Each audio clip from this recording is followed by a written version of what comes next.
4 life lessons we learned in 2020. It's Brian Preston, the money guy. Yeah, Brian, so as this year is winding down to a close, it's sort of a time of reflection, and I would say that by no stretch of the imagination will this be surprising to anyone, 2020 was one for the record books. Yeah, I mean, it was hardest working year I've ever lived in, and I think we all need a break. I'm hoping 2021, is kind of A little bit different. a little more laid back because, I mean, there's just a lot of things that got stacked into 2020. I mean, we had social unrest, we had pandemic, we had election year, I think everybody thought we were going to start the year with the killer hornets, and they kind of the murder hornets. The murder hornets just didn't seem like that big of a deal in light of everything else that happened, but it did. I tell you, Bo, it gave me a lot of perspective because I mean, just my own journey this year. When the pandemic started, we all went home. It was kind of a unique time. At first, it was very sweet in the fact that, yes, you're fearful of the pandemic, but I mean, the afternoon walks with your family, the meals at home, there was really something kind of, Sweet about traditional it. That's right, or nice, but then it can't continued. And I think a lot of us, there's a lot of things we all go look back on. And it's been kind of, I always like to say, is there something positive you can get out of negative situations? And that's kind of what we wanted to focus on today. So we came up with 4 life lessons. We kind of figured out some of these are emotional, some of these are financial, and definitely behavioral so that you can know how to process the world better going forward. Yeah, Brian, I'm really excited about being able to do some of the financial stuff, right? Some of like the actual, blocking and tackling, but some of the non-financial stuff, because even some of those non-financial things can have a very real impact in your financial life. And so that's kind of one of the things that we've uncovered this year. So let's jump right in. Number 1, relationships matter. Yeah, I think at least for me, 2020 showed me how many relationships I took for granted. Yeah. Right? How it's I have an annual guys trip that we try to go on every year, and it's my closest friends from childhood, and we'll go to a new place and we'll experience all the things that place has to offer. And 2020 put a lot of that stuff on hold, where you couldn't do as many of those things or see as many of those people. And certainly here at the holidays, not being able to spend time with family, it's been a very real reminder of when we can just freely come and go and see folks. It's something to be cherished. Introverts realize they actually like people this year. This is the year that all the introverts realize, hey, I actually do like people every now and then.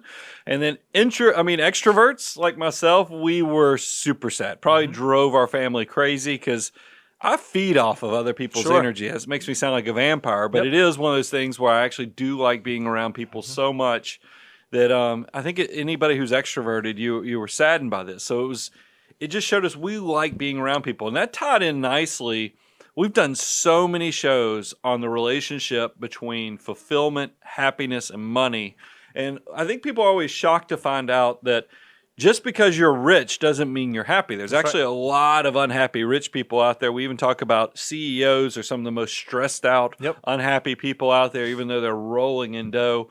What we have found when we try to figure out what's the actual answer to what creates happiness, what creates fulfillment, we found that it really was driven primarily by relationships, which is personal relationships, your work relationships, your community.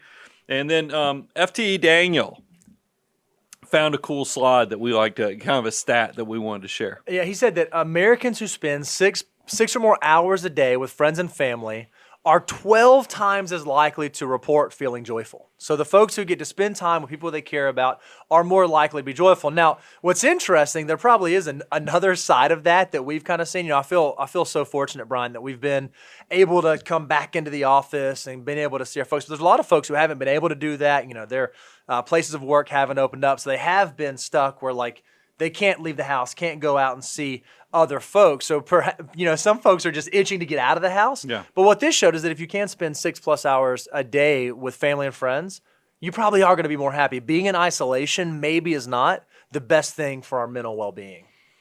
I thought this stat was a little interesting when I saw 6+ hours. I was like, wow, that's a lot of hours a day. But here's the cool thing.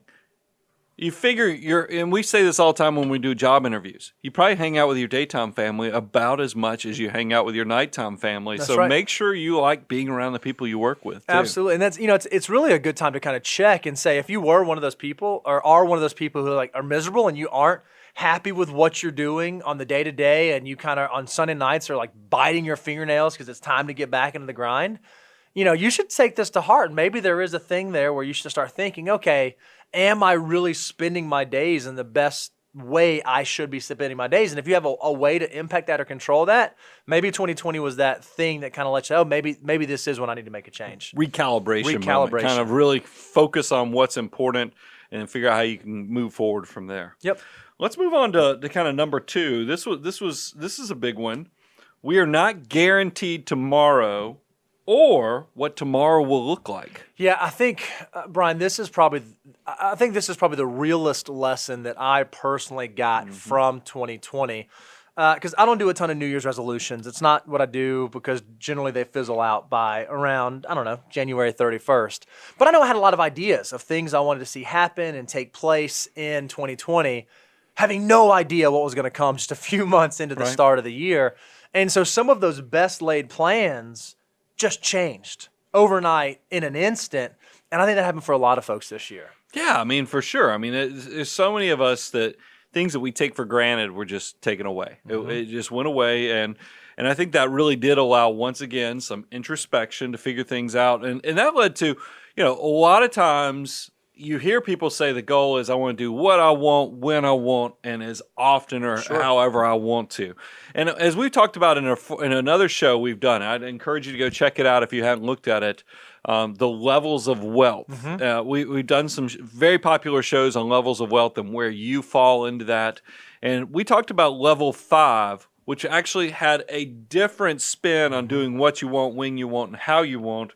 It was more of, know who you are, what you value, and what brings you purpose. I think that is a completely different level because instead of just this independence, it actually is very value and purpose driven. Yeah, I think, again, in 2020, I think a lot of people were sort of awoken to that idea of, okay, what are the things that I really place value on? Okay, what really is my purpose? What are the things I ought to be doing with my hours every day versus the things that I've just been doing to kind of pass the time or go through the motions? Again, I think recalibration is the best word for it. 2020 was a huge recalibration to allow us to rethink about these things. So if you're a hard driving person, because I think a lot of you guys who are part of the Money Guy family, you're on the success track and you're kind of just checking the boxes. This is a great time to kind of breathe in which stage of life you're in and figure out. For me personally, I don't mind sharing this. It was building memories. I mean, I have a junior in my house, a junior in high school. I know my time with her is coming to a close. With her living with us throughout the year, and so I'm sad that we didn't get to do some of the trips. I'm sad my wife and I didn't get to go out on as many date nights and things like that because it was, these are things you take for granted. And then just simple things like eating out or getting the family ready for church on Sunday. I mean, that's usually a stressful thing, trying to get everybody out the door to get to things on time. And now, when you get a moment like 2020, you go, wow, some of those things that I stressed about, they actually had some sweetness to them that I really crave and miss. So hopefully we can get more of that in the future. I found that, I generally tend to be very goal-oriented and very movement-motivated. Like I always want to be moving towards the next thing, towards the next goal, towards the next thing. What 2020 showed me is perhaps I should slow down a touch and go to more movies and do more things that just are fun because I know for me personally, this sounds so silly, I did not realize how much I missed going to the movie theater until I couldn't go to the movie theater anymore. Because now you think, oh, okay, well, I'll watch something on Netflix or whatever, fill in the blank of whatever streaming service you use. It's just a different experience. And I forgot how much I enjoyed getting to go sit at a restaurant and listen to live music. We live here in Nashville, so that's a thing you can do. I think whenever we return back to normalcy or whatever normalcy may be, whatever new normal looks like, I hope that I'll kind of bottle this up and remember it and take the time to do some of those things that maybe I was rushing through or ignoring pre-2020. Well, and there was one other thing that I feel like we'd be remiss if we didn't talk about. It is Bo, you come from pretty humble beginnings. Yep. I come from humble beginnings. And what I consider the ladder that was held for us to help us kind of have a leg up was school, being good students. Yep. I mean, that was one of the things. And you guys also know I have a special needs daughter that she's autistic. And, her school, by the way, has been a blessing in the fact that they've worked really hard to keep these kids engaged in this school year. But the last school year, I think that we were all in this shock and awe moment where school just shut down. And we tried to fumble through the remote learning. It was tough. I mean, especially having an alternative learner because they don't do screen time. And that's what I think is so 2020 is that we tell our kids no screen time, no screen time, no screen time. And then we get to 2020 and now we're like 8 hours of screen time, 8 hours of screen time. And it's so weird. And I'm hopeful and I'm happy that in 2021 that hopefully education becomes essential again because that was our path out. And I know there's a lot of people out there in the audience that you don't come from money either, and you have found, this was your opportunity, is that school, being a good student and your way out, this is what I want to focus on. And I'm hoping that happens in 2021 because coming from a school board background and other things, I just know how important education is, and I'm hopeful for that. That makes me very excited. Let's talk about number 3. Failing to plan is planning to fail. Now, I'll be honest. I feel kind of silly putting this one up there because when I was, you have those things that like your parents said to you and it was like an eye roll thing. This was an eye roll thing that my mom always said to me. And I was just like, oh, that's like the most cliche thing. And here I am, fast forward 20, 30 years later, and I'm like broadcasting on a live stream, re-quoting mom, but it's so true.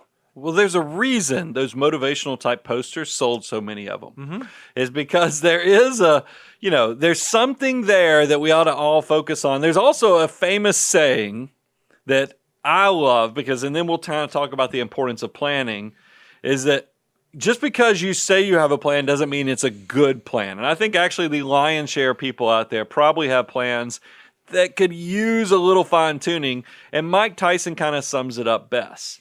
Everyone has a plan until they get punched in the mouth. And what a better way to describe 2020 as just getting punched in the mouth. All of us who had these best laid plans. What's so funny is, and I love this about YouTube, we do these shows now. And in 2019, we were talking about all these ideas and plans and thoughts that we had for 2020. And I love people going in there and like quoting, oh, this didn't age really well. Yeah. This kind of changed a little bit. It's because 2020 was a big punch in the mouth. It's one of those things where I think a lot of you guys, people wonder, because this is the first like big downturn, bad thing that happened where I actually felt like I was in a position financially to be in the best place I could possibly be. Because usually, think about when I graduated college in the mid-90s. I tried to give myself a little youth there. Try to make yourself a little bit younger. I graduated in college in the mid-90s. And I can remember when we hit the .com bubble. It was kind of shocking, and I was along for the ride, but I had not been around enough to build the emotional tools, the financial tools to kind of know how to ground myself to take advantage. I know that sounds weird to say take advantage of, but there's definitely plans can do better than others. So if you found yourself, because this is what I would ask you if you were taking an inventory, how did your plan hold up? Did you find that you were reacting? Because that's the worst thing that happened is that something bad like 2020 comes along, and instead of sticking with the plan that you designed while you were clear-minded, you could take into account all the variables. If you are reacting, you are in the worst position that you can possibly be on it. So pay attention if that is what happened to you. If you found out that, hey, I know cash is trash, meaning that it pays absolutely nothing, but man, I sure would have liked to have had a little bit more of it in 2020 because there were some months where I didn't know if the paycheck was going to be coming in. There were months that I didn't know if I could count on my financial assets that were in the financial markets. There is something to be learned from that situation. Now, what I think is so interesting is, and we've said this a number of times throughout this year, is that 2020 gave us a really interesting sort of do-over scenario. Yeah. So a lot of folks, the pandemic started, the market started to really fall pretty aggressively in the first quarter. And a lot of folks realized, oh man, my risk tolerance was not where I thought it was. Man, I thought I could be super risky when the market was doing really, really well and making all this money. But when we're down, 20% in a quarter, maybe I am not quite as tolerant of risk as I thought I was. Well, then it recovered pretty quickly. 2020 is shaping up. Looks like it's going to turn out to be a pretty good investment year. If you were one of those people that had to talk yourself off the ledge 3 or 4 times back in March, back in April, this is a great time to reassess as we go into a new year. Where should my risk how much risk can I really tolerate? Was I losing sleep back at the bottom, back when it was really super scary from a financial standpoint in March and April, or was I okay? And if you weren't that person that was okay, perhaps you should revisit how your portfolio is allocated. 2020 has given you a fantastic opportunity to reassess that much more quickly than other bear markets have in the past. So you basically make sure the asset allocation reflects your life goals and where you want to be. And if you screwed that up in the past, this is a perfect time, because this recovery was so fast that I think that it hopefully could be a wake-up call, as you described, Bo. So let's talk about how you see some opportunities and make a difference here, too, because there are some financial tools you can employ yourself to make it through the next time. And there will be a next time that the financial markets are stressed, and you once again will be like, wait a minute, I've been here before. Yeah, the first one, and you just said this, the tool that I think is probably the most valuable in planning for unknown unknowns is cash reserves and emergency funds. I can think of tons of folks I know who business was rocking and rolling. Everything was going well for them. It was growing and revenue was showing up and all these things. And then something outside of their control, something they had no grasp on, changed that for them. It wasn't a decision they made. It wasn't something they misstepped on. It was something they could not see coming. Well, the ones that were able to make it through well are the ones who had the cash on hand to bridge that gap until they could get back to a new normal. They could get back to doing business the way they need to do. Well, I think this is also when the contrarian value of cash comes in too, is that a lot of people look at the yield of cash and they go, oh my goodness, it's a horrible investment. Why would I want to keep too much cash? But here's what happens when you have excess cash in a downturn. And I learned this from our favorite successful uncle, Uncle Warren Buffett. Warren. Because if anybody has taught us, think about 2008 and all the deals that happened where Berkshire Hathaway was essentially the bank to struggling financial institutions. If you talk about Bank of America, Goldman Sachs, General Electric, Mars, the food and pet food maker, they were involved. Warren was writing checks left and right, because what happens when everybody else is out of cash is all of a sudden lots of opportunities open up. If everybody else is broke and lacking liquidity, if you have the resource they need, it becomes tremendously more valuable. And a lot of you guys might have seen this because you're thinking, that's great, Brian. That's great, Bo, but I'm not Warren Buffett. Sure. But think about this. When the stock market in March and April got its teeth completely kicked in, if you had cash, excess cash, that's a tremendous opportunity. Absolutely. I'm talking about an opportunity that you could be up over 50% in 1 year just by employing that money into investments. So that's an incredible thing. But there's also, when we have, and while we're talking about contrarian opportunities, not only does cash have a contrarian value, what about losses in general? Yeah, that's a huge point. A lot of folks ask us, folks who are thinking about hiring the firm and becoming clients, they say, hey, well, okay, what were you guys doing back when the pandemic started? And we have 2 questions. The first is, or 2 answers. The first is nothing, right? We weren't changing anything as it relates to investment policy, investment strategy, portfolio construction, because when we design portfolios, we want them to be good before the stuff hits the fan, while the stuff is hitting the fan, and then good even after the stuff has hit the fan.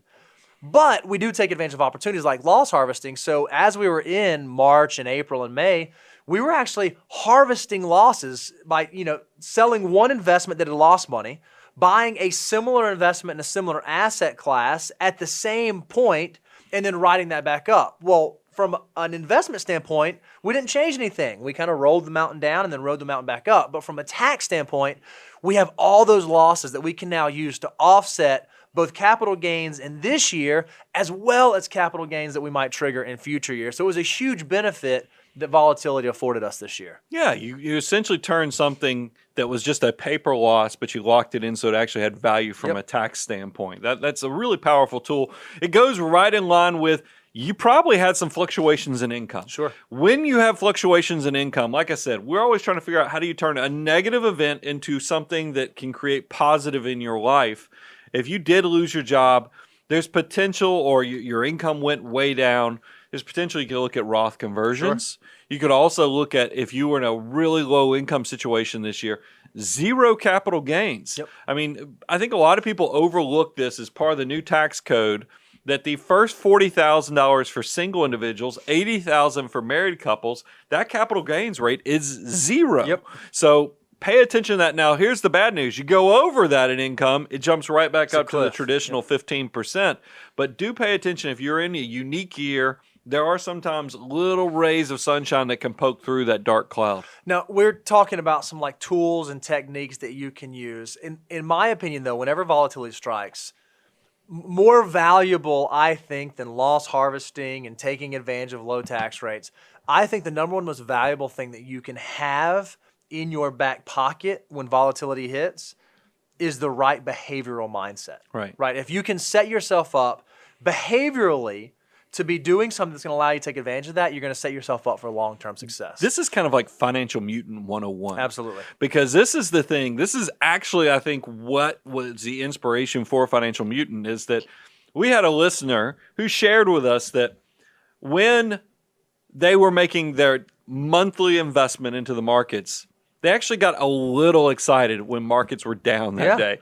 So that's when they realized that was the first indicator they might be a financial mutant, is that on days that they were doing the systematic buys, their autopilot, that when it was down, it was actually somewhat of a celebration. Well, guess what? Sale. You can expand that whenever we hit bear markets, pandemics, whatever else we're facing.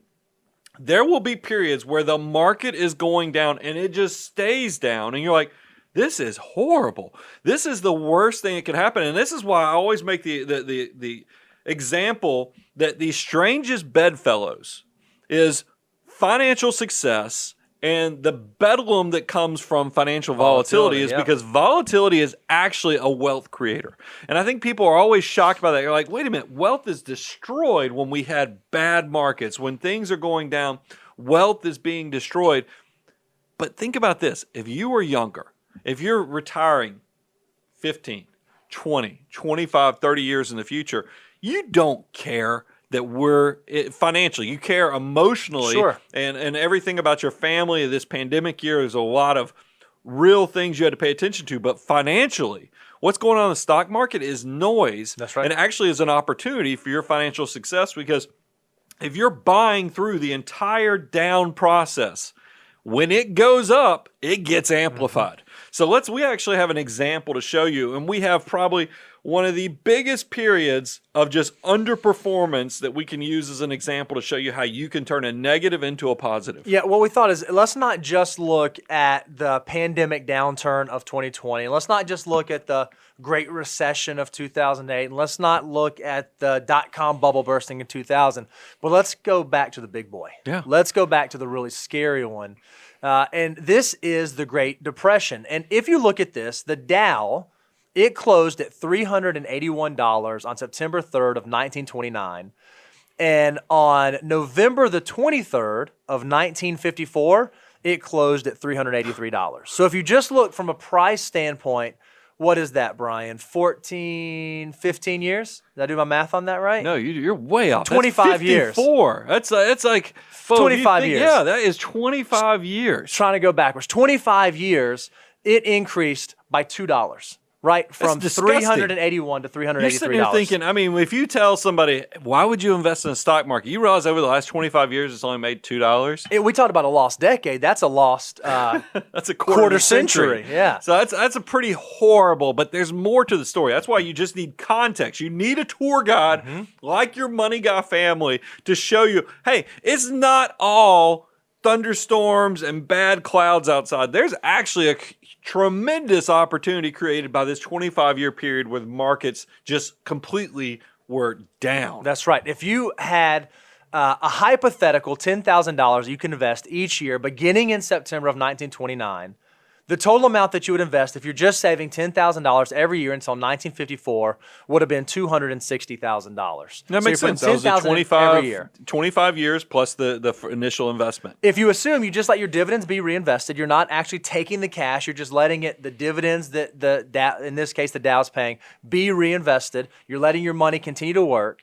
At the end of this 25-year period, that $260,000 investment would have turned into a $1.5 million. That's an 11.7% per year total return in a 25-year period where the market only moved up $2. So do y'all see the opportunity in negative situations? I mean, if you just didn't let the noise get to you, there's actually an opportunity if you just slow and steady wins the race, automate your financial life to where you're systematically buying no matter what happens. What's interesting, I have neighbors, I have friends, and they say, what are you doing? How are you reacting? I'm like, whether the market's up, whether the market's down, I'm buying this time each month. And I stick to it. And and by the way, it saves me so much brain space that I don't even have to think about it. I just know automatically it is going to happen. That's why I love folks who they'll call and say, hey, things are kind of, I'm a little nervous.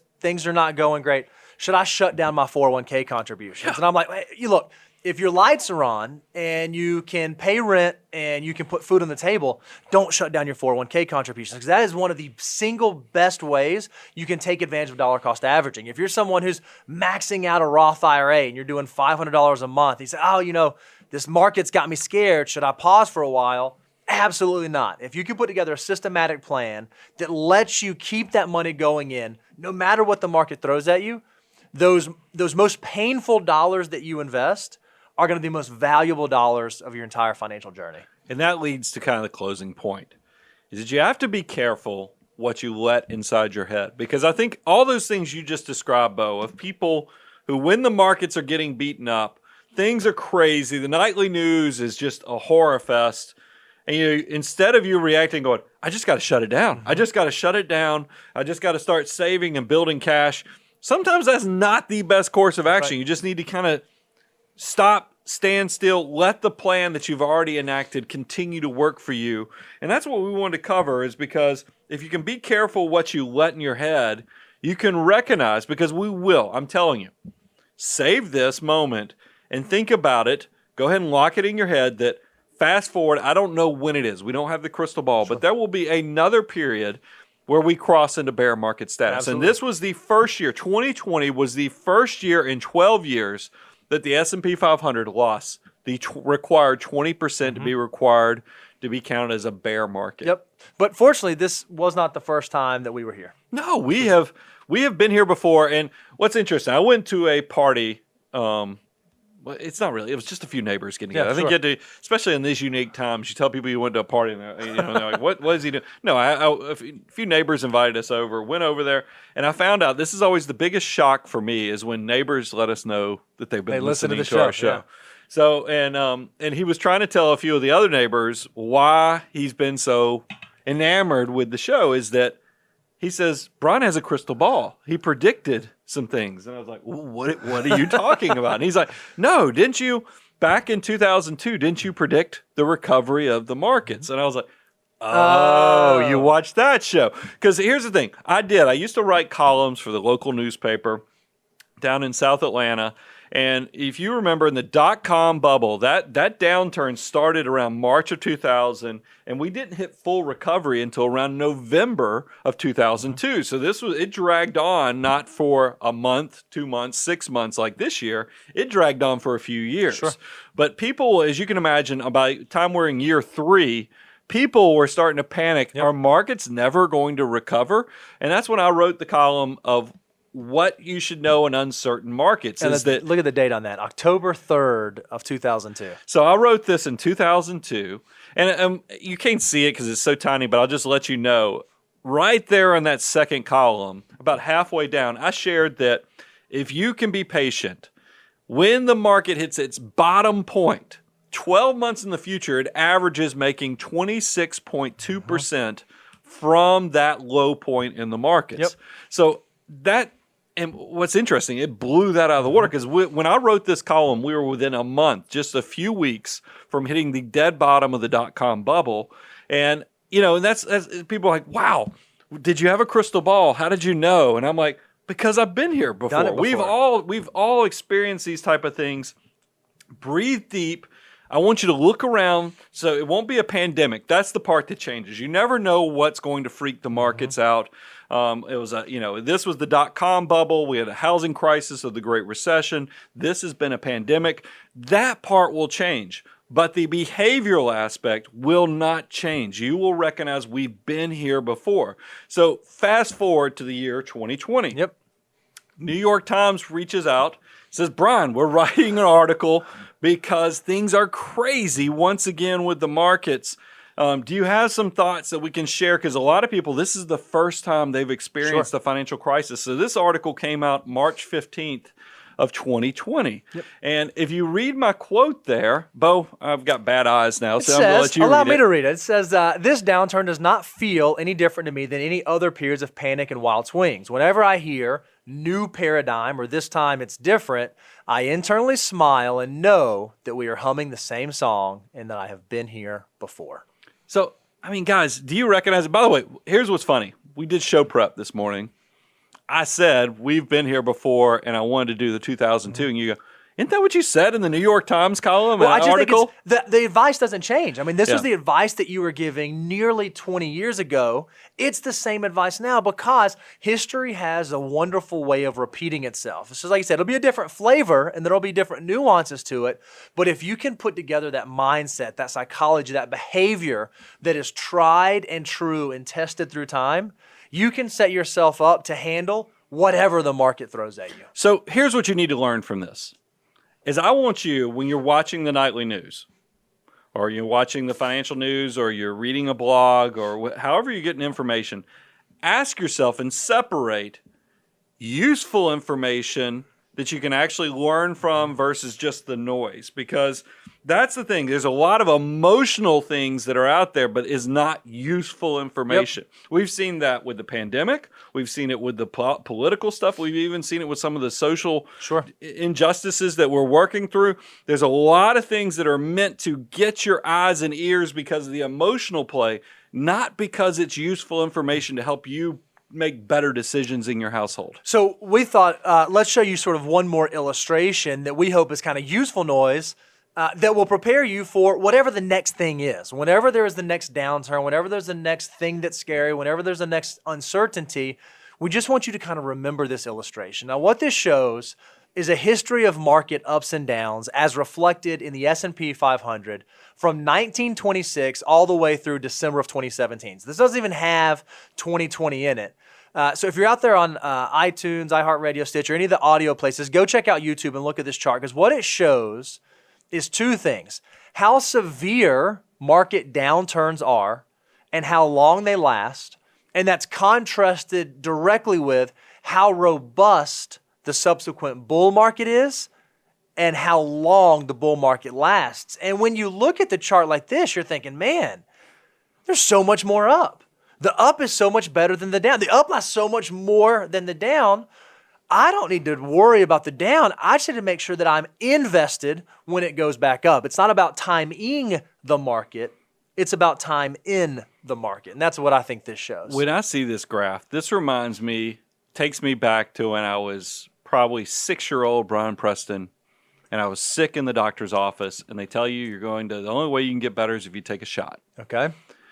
When you are, or think about even fast forward to 18-year-old Brian, or even 22 or 23-year-old Brian. We made it through your entire childhood. No, I know. But listen to this. Because anybody who's scared of needles, and like that you find out when you propose to your wife that they're going to take a blood sample. You have to do some blood. I don't even think they do that anymore. But back then, they did some blood test before you could get married. It was weird. Y'all looking at me like I'm crazy. Anybody older will know what I'm talking about. I don't know. I don't know if that's because they're trying to make sure I'm not related to my wife or what. But they used to take a blood test before you got married to get your marriage certificate or license, whatever it was. And I had a huge fear of needles. Sure. Back then. And I still don't love it. I try not to show people I'm scared when I get blood and other things. I just kind of look at it. But it's funny after sometimes you have to take a shot. It's just like right now, we know that there's a vaccine that's coming out, and there's going to be a shot involved with it. And I think people will have. I'm not going to get into all the discussion on the vaccine, but just the shot, the needle component of it. People are always fearful of that. But I think after you look back on it from the moment, you go, wow, that just wasn't as bad as I remember thinking it was. And that's exactly what's going on with the financial markets here, is that we will all have this fear of the pain that downturns create. But then when you get some context and actually look at the good that comes from being a long-term investor, it kind of makes you look at yourself and go, what was I so worried about? Silly, yeah. I mean, so that's the big things that I like you to do. And let me go ahead and give you some tools. These are emotional tools because we all get overwhelmed sometimes because it's kind of relentless. You can't escape in this new modern world where we have social media, we have news. I mean, it's not like you can just put down stuff and be away from it. You're going to get exposed to scary stuff all the time that you have to keep out of your head. Here's what I do. If I have hot water in my house, I'm like, you know what? We're going to make it through this. You know, this is, no, I'm serious. Because if you can take a warm shower, you can feed your family, you have food to eat, and you have the ability to go exercise and clear stress out of your brain, I think you'll realize I've got a lot to be thankful for. Absolutely. I'm pretty blessed. Even in this dark, scary time, there's a lot of good going on. And what's interesting is, y'all know, I've shared this. I have that autistic daughter. Sometimes she gets in a rut of being very pessimistic or she complains about things. The way I try to correct that is whenever we get into this pessimistic track where she's kind of hyper-focusing on that, I'll say, hey, can you tell me one thing you're thankful for? Love And it. Bo, you do this too. After team meetings, you will say, hey, everybody go around, tell me one thing you're really thankful for. And nobody says thank you better than Bo Hansen. If you can get into, I'm serious, that's a Thanks. I compliment. appreciate But that. if you can get in the habit of realizing how blessed your life is and trying to take inventory of the positive, guys, you will change that pessimistic mindset to an optimistic mindset. And all the research out there, including our own, you know, you go look at the Everyday Millionaires by Chris Hogan. You can look at Millionaire Next Door. You can even look at our survey of our clients that are millionaires. And it's the lion's share of successful people are optimists. Absolutely. Yeah, I think, you know, one of the things we get so excited about this time of year is doing our annual net worth statement. I know I look forward to it every year because it's numbers and it's figures and it's growth and it's exciting. My wife and I have been talking with this couple in our neighborhood we're really close with. And one of the things that we are going to do this year as we're like, I'm going to be honest, I do the net worth statement. I just kind of show it to my wife. But one of the things we're going to do, because that's basically taking an inventory of your financial life. It's kind of going through, this is what I own, this is what I owe, these are all the things. We've talked about one of the things we want to do this year is just take an inventory of the things that we're thankful for. Yeah. What are the, you know, we're going to have this whole list of all the financial stuff and all that. But what about the other stuff? What are the things that we're truly thankful for? What were the positive things that came out of 2020? And what are the positive things we're looking for in 2021? And I'm kind of excited about doing that exercise. Because frankly, it's not something I've done before and like wrote down. I just have a feeling though, when I write those things down, I'm thankful for this and this went well. And I'm very, you know, I think it's going to be pretty remarkable. So if you're someone who does your annual net worth, let me change that. If you're not someone who does your annual net worth statement, start there. Do it. You should. You're a financial mutant. Get on that train. And if you're someone who's done it for a while and now you just kind of have it down, maybe do an annual inventory of things to be thankful for. I think that could be a really helpful thing, especially this year. No, that is very full circle. And I think it is a kind of a great way to just share with you guys in closing out is thank you. Thank you. We are so thankful for everything you guys have created. This is the little show that could. I mean, because it is. I mean, I think about the children's book where you got the little engine that just, I think I can, I think I can, I think I can. And we just keep growing. Now, look, I'm starting to get nervous, guys. We're only a few weeks. I mean, when this show, you know, it's broadcasting on December 25th, the first time. Yep. That's only like 5 or 6 days. So this number will hopefully be close Gotta to move. 100,000. But we're going to need your help, guys. I want you, you know, even if you're, and I've even seen a few shout outs in the YouTube comments where you say, hey, I'm actually a podcast listener. I don't really do YouTube that much. But I know you guys are really trying to reach 100,000 subscribers, so I'm giving you a little love because you guys have been giving it out to me for years. We really want to make it to 100,000. So if you haven't checked it out, go to YouTube, try to give us a subscribe on there.